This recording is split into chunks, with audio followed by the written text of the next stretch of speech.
Sinibak sa pwesto ang 4 na pulis sa San Rafael, Bulacan, kabilang ang kanilang hepe dahil sa sablay umunong operasyon. Bukod sa hindi nasunod na police operational procedure, mali pa ang kanilang inaresto. Nakatutok si June Veneracion.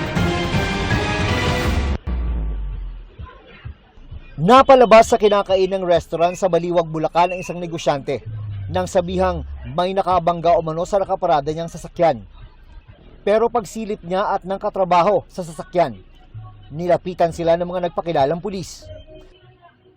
Puwersahan nilang isinakay ang negosyante sa katabing kotse. Pumalag ang negosyante at humingi ng tulong sa mga tauhan ng resto, kaya napigilan ang pagsama sa kanya. Ayon sa reklamo ng negosyante sa isang police station, may isisilbing warrant ang mga pulis pero walang maipakita. Yun pala, napagkamalan lang ang aarestuhin sanang negosyante. Dahil sa sablay na operasyon, inalis sa pwesto ang 3 pulis na naka-assign sa San Rafael Municipal Police Station sa Bulacan. Sibak din sa pwesto ang kanilang hepe dahil sa command responsibility. They are now in hot water. They've been relieved of their posts. They were assigned to regional holding unit and facing administrative and criminal cases. Ayon sa hepe ng Philippine National Police o PNP, hindi nasunod ang police operational procedure sa ginawang operasyon. Meron aniya talagang aarestuhin ng mga pulis pero hindi pa masabi sa ngayon ng PNP kung sino at kung ano ang kaso.